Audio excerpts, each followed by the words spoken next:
I wanted to talk about a topic that is very near and dear to my heart, because I had someone comment this on one of my recent videos, and they asked, how do you go about really unleashing this sense of self, discovering this sense of self? How do you know who you truly are? What your soul's calling is. And I really wanted to talk about this because I feel like I've gone through so much growth the last 6 to 9 months, completely eliminating the concept of needing to understand who I am. And I wanted to just share a little bit more around what I've done to do that, and what's really helped me become more comfortable and step into this radical self-acceptance like I was talking about in my recent video. Hi everyone, my name is Bryony Kiana. Thank you so much for joining me today. I wanted to start off by saying thank you so much for for feeling called to connect and subscribe to my channel. I cannot believe I posted my last video and I was at 11 subscribers, and I was just thinking, I was like, 11 people in one room listening to me talk is crazy. To think I looked at it this morning and there was 50 people, I literally could cry, because what the heck? I can't even imagine having 50 people in a room and just feeling called to look at me, I'm such a water sign, bro. But feeling called to want to truly listen to what I'm sharing on this platform. And I'm so incredibly grateful for all of you. I really have built this platform because I just wanted to share my thoughts and ideas. I'm a massive geek. I love philosophical things, and I really just wanted to nerd out somewhere and share also just my honest truths about a lot of things that have happened to me in life, because I love to talk and I often just talk to myself or journal about it. So I figured, why not? And it was also a big task for me to even step into this and become comfortable posting online. And so to feel so seen by all of you is so beautiful, and I wish I could give you all a big hug. And I really want to build a community. I want to build a community and connect with like-minded people. So yeah, I'm very excited to have you all here. So thank you for joining. I really appreciate it, and I'm going to get better at posting a little bit more frequently. But yeah, with that in mind, let's talk about today's topic. So, sense of self. It's really interesting that this conversation came up because 6 to 9 months ago, when I first thought about building this channel, I actually started a series called The Discovering of I in Motherhood, and I was completely obsessed with who am I. I dug so deep. I read all these books. I tried to search online for all these meanings. I was completely lost postpartum because prior to becoming a mother, I was an artist, and that is what I tied my sense of worth to.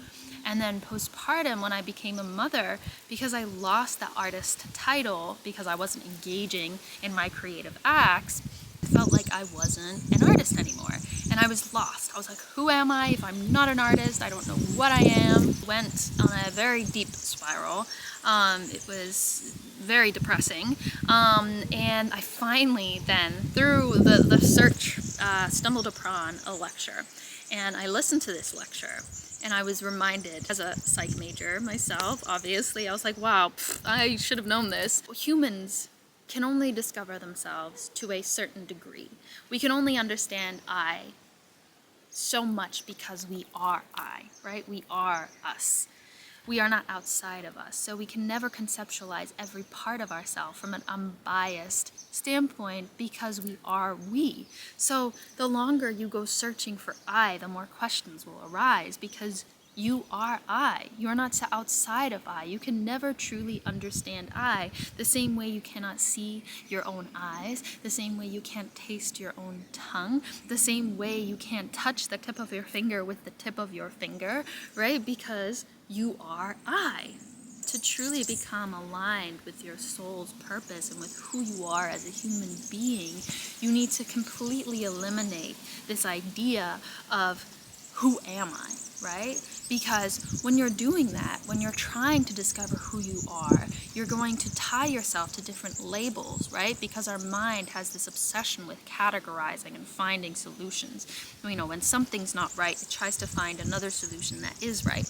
And so because we love to categorize and aspire to and collect to and become, you know, aligned with other people, we love community as beings, we are always striving to become something.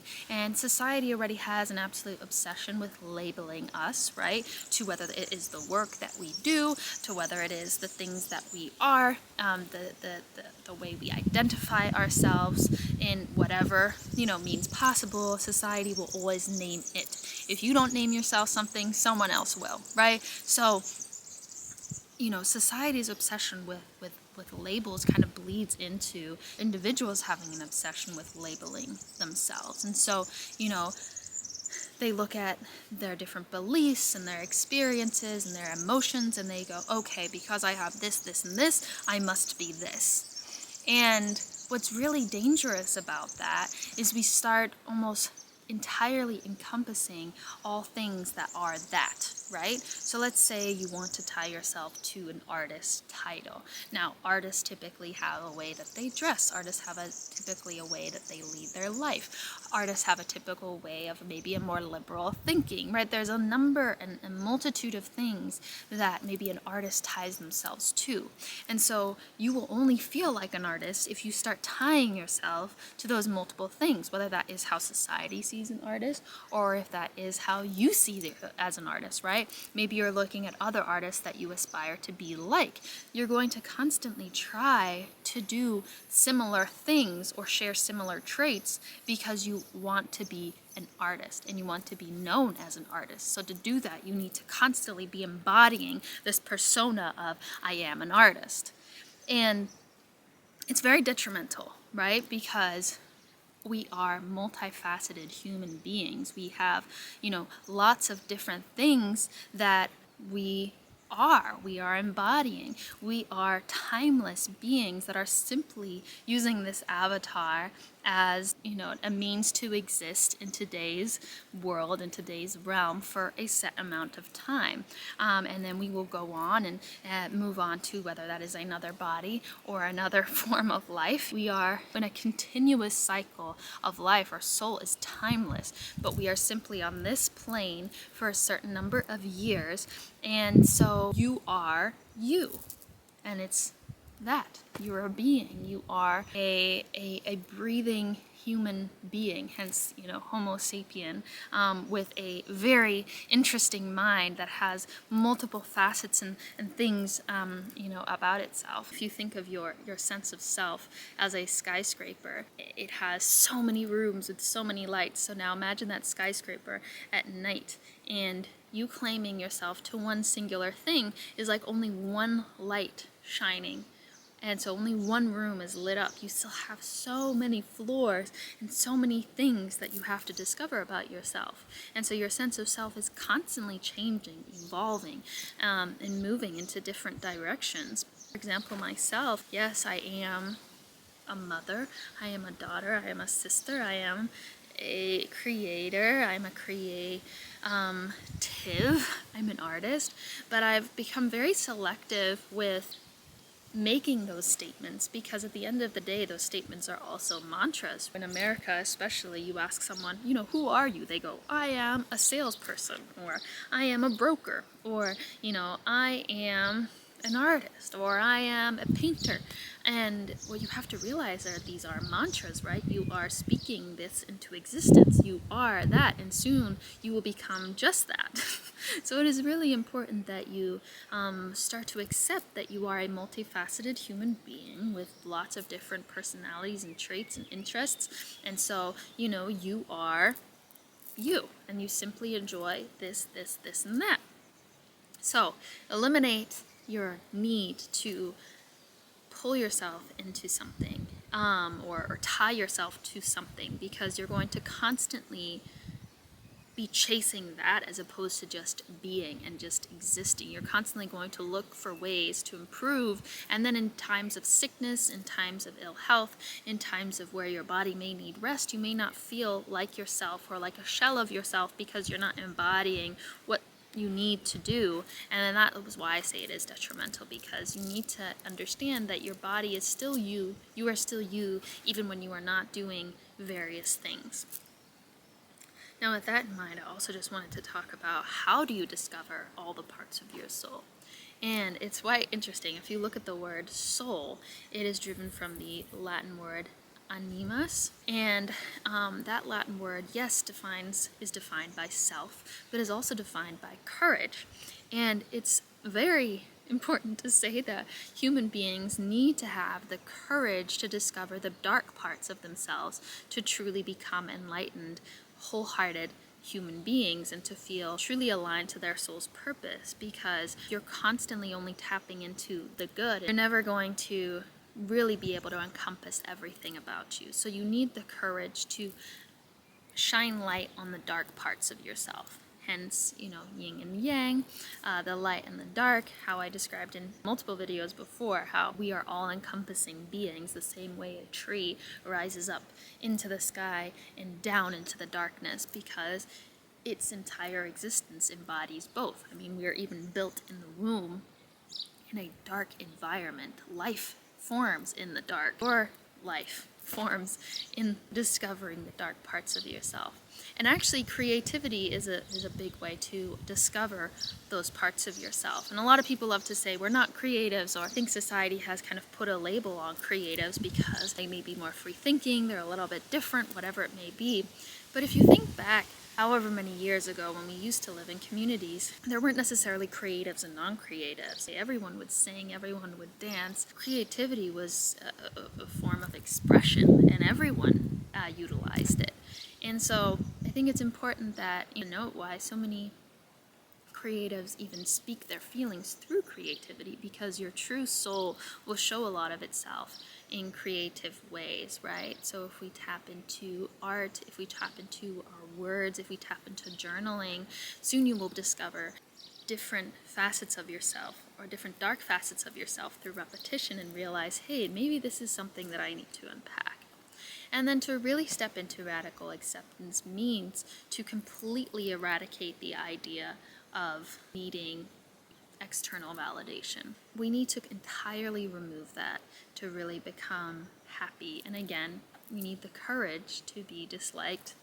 An amazing book if you guys want to have a read into that. But we need to really find the courage to understand who we are outside of needing the validation from others. So if we start leading our life by what feels good to me, and what am I doing because I feel called to do this, not because others feel called to do this, soon you'll kind of start to realize what feels good naturally to you and what you are doing because someone else told you to do that, right?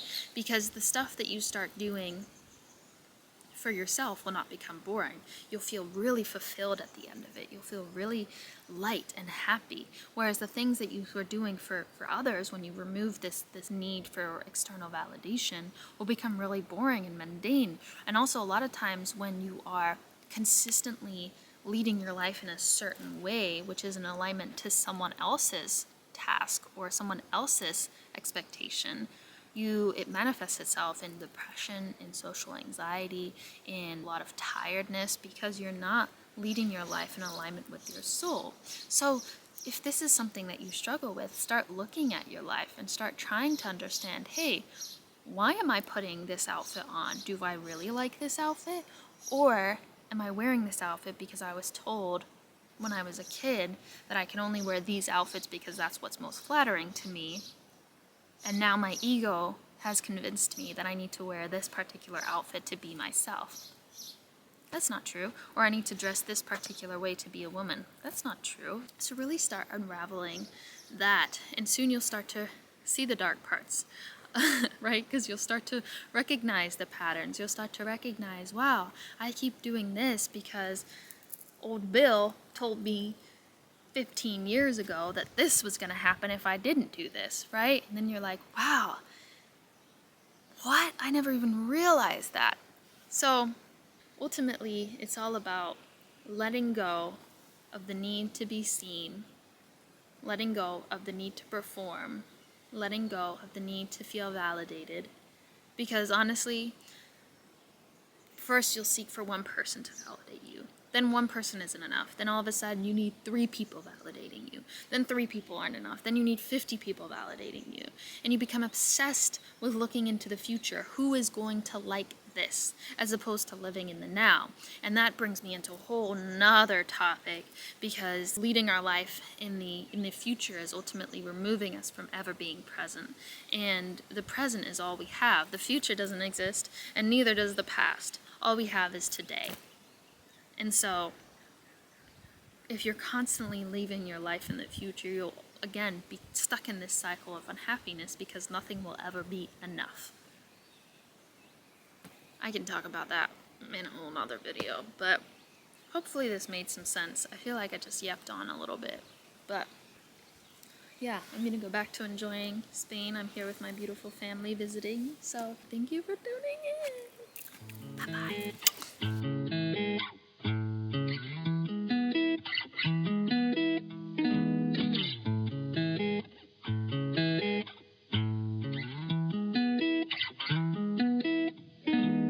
What you wanna do when, baby, it's just innocent.